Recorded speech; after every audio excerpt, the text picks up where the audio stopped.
Hey, it's Midnight Raven, and today I want to do something slightly different. So, you may have seen from my channel that I do serial killers, cold cases, true crimes, disappearances, kidnappings, and that kind of thing. And you're probably wondering, A, what got me to that point where I started being interested in that thing. And one of the things that started it off was this. So this is Crime Monthly magazine. This is their special that they have up this month, but they do have a normal Crime Monthly magazine. Reasonably priced, mind you. They only charge $2.99, which isn't a bad price for a magazine nowadays.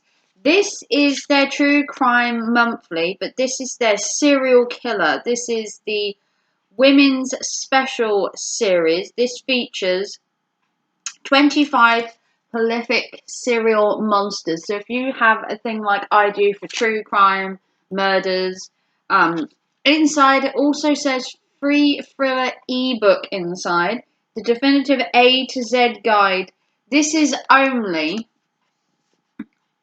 part 1 though. So obviously I'm going to have to look out for parts 2 or however many have. So this is their special serial killer series. So for $2.99, what do you get? So obviously, like it says, 23 prolific monsters. They do have a normal magazine. Like I said, they do have a Crime Monthly one that comes out every month. But obviously, this is their special. Obviously, if you are a crime buff, you will also know that this is coming up. This is the crime investigation. This is it in London. Basically, they have an entire crime weekend. It's called crimecon.com. And it basically features immersive experiences, live audience of 600, one weekend, 5 stages. Features people from Audio Boom, Real Crime, Woodcut Media, Crime Monthly, which is obviously the magazine I'm reading. But that event is like £200 to go to. But yeah, featured in here, obviously, you have a breakdown of serial killers. And I just thought I would share it with you because I thought it was interesting. So one of the first questions they ask in the magazine is this: what makes a serial killer? It's always been the burning question.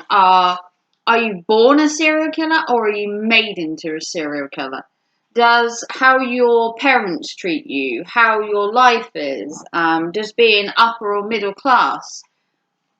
Or are some people just born with that killer instinct in them? So that's a really interesting article to read. What makes a serial killer? It's always a question I have posed, that I believe people can be born serial killers, but I also do think there is the other side of serial killers where circumstances, events can turn you into a serial killer. Next, they go through, like I said, 23 serial killers. So you got Wayne Williams, the Atlanta child murderer. Obviously, some serial killers are well known for multiple murders. Unfortunately, he stalked the streets of Georgia and he killed many a young boy.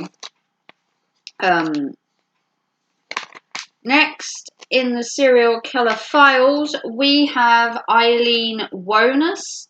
Now, she was basically, I suppose you could call it, a sex worker who went around shooting men. Obviously, some pent-up anger there. She was pimped out, and then she ended up killing 7 men, and they were all shot at point-blank range. Although she did seem to be happy that she ended up on death row, I believe. Next, you have a famous Australian killer. This is Ivan Milat, the backpack murderer. He would go around and pick up backpackers in the isolated outback of Australia, and he would kidnap them, brutally torture them, and then murder them. What a nice bloke. Now we have another famous one, and this is David Berkowitz. He's got a Netflix series at the minute. into his crimes. One man brought terror to the streets of New York. Basically, Son of Sam. There is a Netflix program at the minute looking into his crimes, of how he killed people with a gun and targeted them.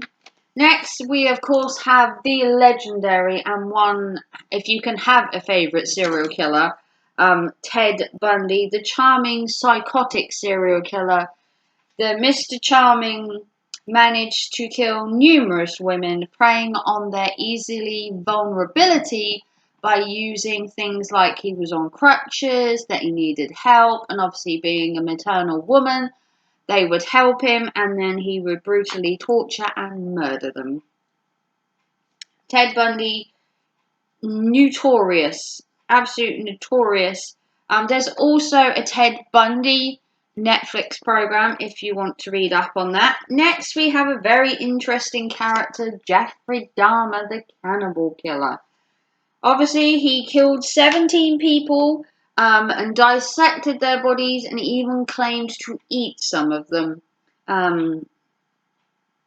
As you know, cannibalism is frowned upon in most countries, and unfortunately, Jeffrey Dahmer hit the public eye through an unprecedented amount of murder and sadistic killing. A really interesting character is this one, Dennis Nielsen. Bit of a recluse, kind of a loner, but a well-mannered servant. Had a shocking life when he would brutally sexually assault and murder young boys. He was a very strange character. There's also a Netflix program on him as well, I believe. They're doing quite a lot of serial killers on Netflix, which I'm loving. Absolutely loving the serial killers on there. Next, we have a British favourite.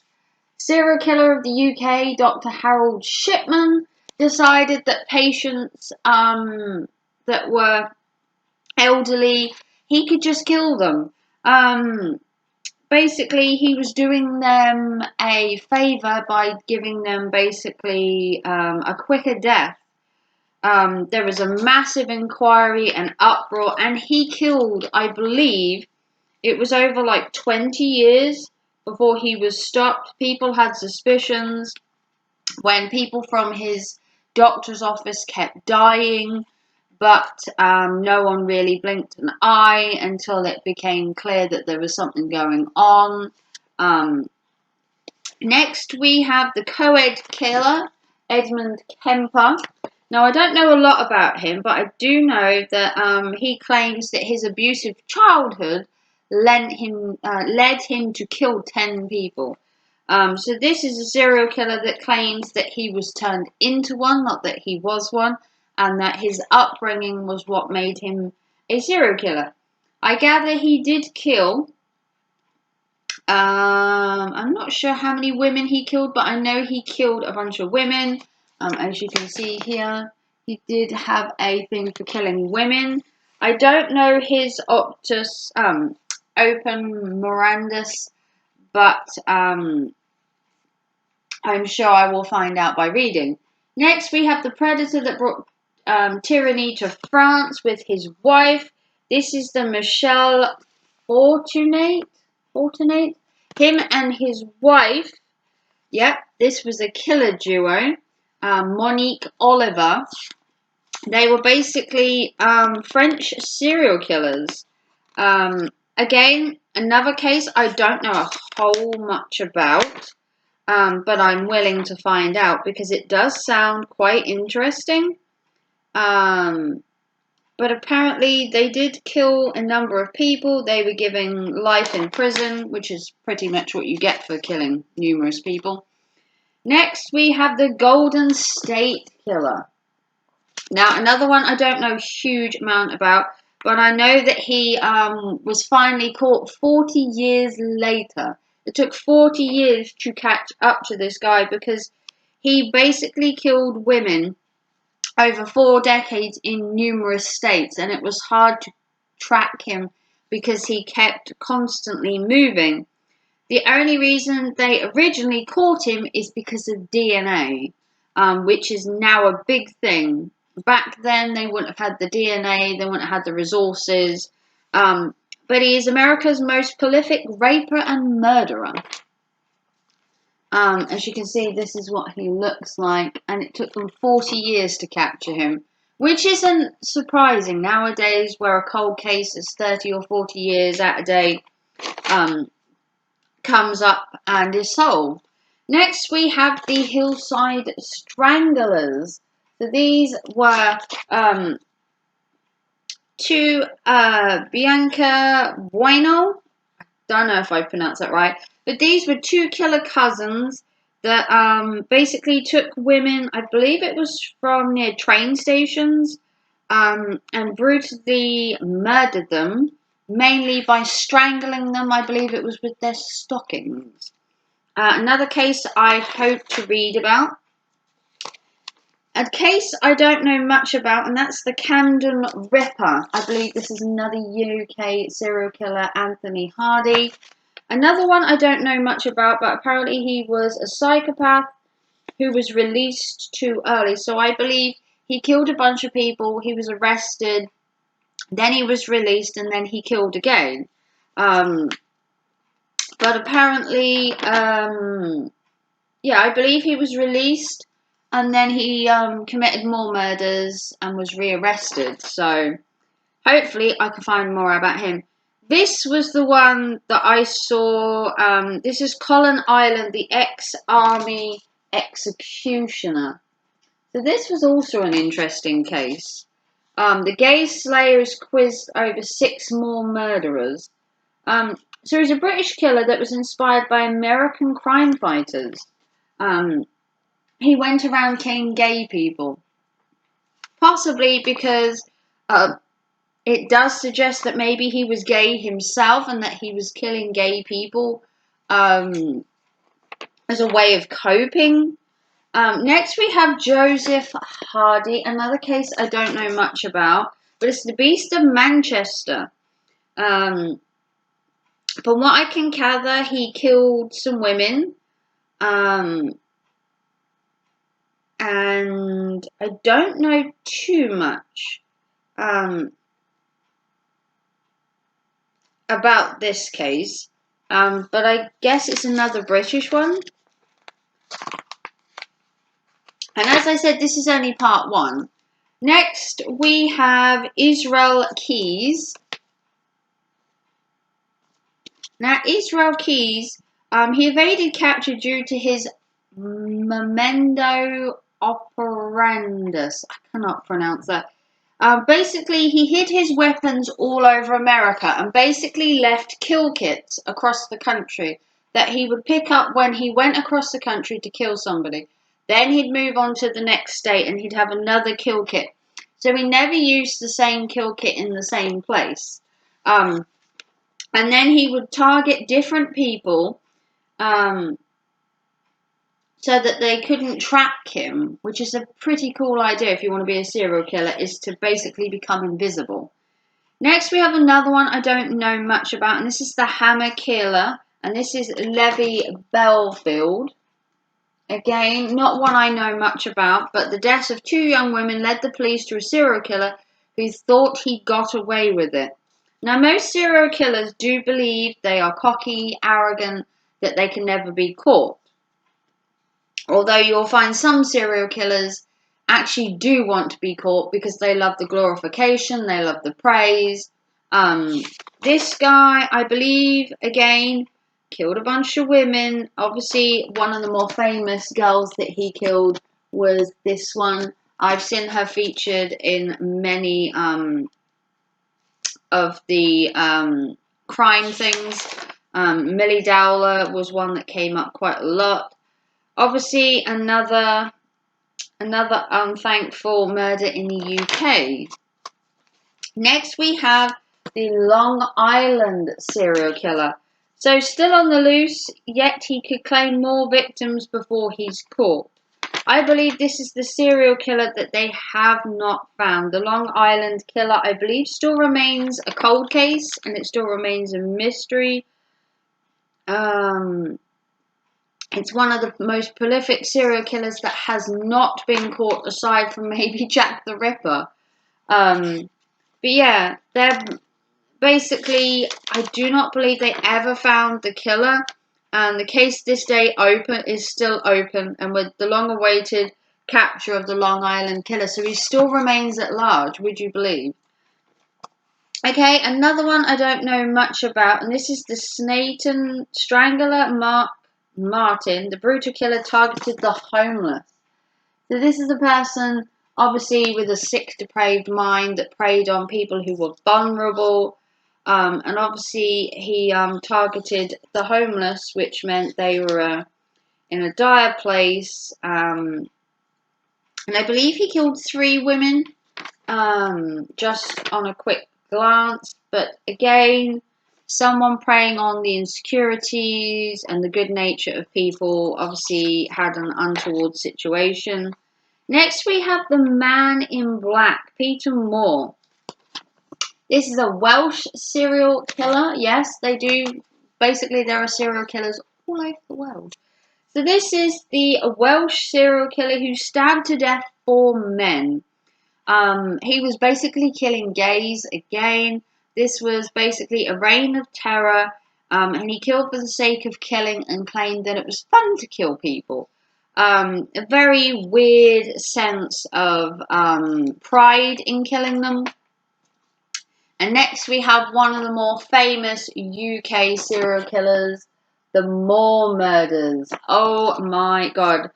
Myra Hindley and Bradley, I can't remember his name. Bradley and Hindley. I can't remember Bradley's name, but it's Myra Hindley. Basically, the couple preyed on young, vulnerable children at about around the ages of 10 and 11, I believe. One of the bodies has never been found. They killed 2 girls, I believe it was, and 1 boy, or 2 boys and 1 girl. 2 of the bodies had been found. One of the boys still remains missing to this day on the moors in the UK. It was a horrific thing. They reduced the gratitude of kids. Myra once claimed that she'd lost a glove on the moors and asked the little girl to go help her look for it. And when they got her up to the moors, Bradley, her husband, brutally murdered the child, and then they left their bodies in shallow graves buried in the moors. A very prolific case. Myra Hindley, I believe, is still in prison. I don't know if she is dead, but when you kill little children, I think the only port of call for you is a quick death.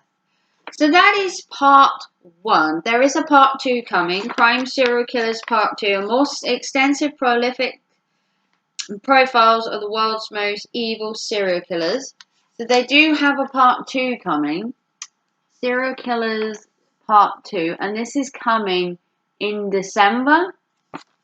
So December the 2nd, they have part 2 coming. But as a normal magazine, you can get the Crime Monthly each month. This is just a special serial killer one they've brought out, I believe it was in May or June. And then they are bringing out another one for part 2 in December. But the Crime Monthly magazine itself runs consecutively each month. And then these are the special ones that they bring out. But you can also, it says now available, Death in Denmark, one of Denmark's most true crime podcasts. So if you want to see podcasts and that, if you go on to like Spotify and that, there are crime podcasts out there. I think this magazine is such a cool idea. And like I said, this is just a special. You do have the original Crime Monthly magazine, but I will definitely be getting part 2 in December.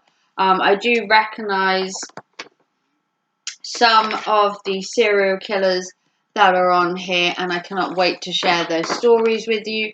If you want to look at my true crime playlist, I do have a serial killer 3-minute story playlist. Cold cases, I will link my playlist.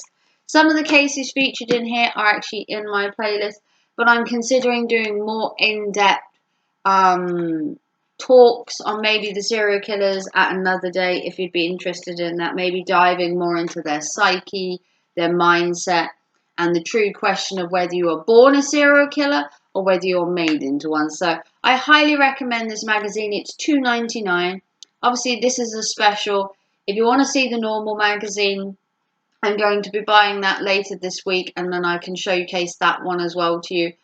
But if you want to see more from me, give me a big thumbs up. Comment down below your favourite serial killer or your favourite crime TV program that you watch. Or have you watched these specials on Netflix about the Son of Sam and Ted Bundy and Jeffrey Dahmer? And I will see you all very soon for another video. Take care and thanks for watching. Bye.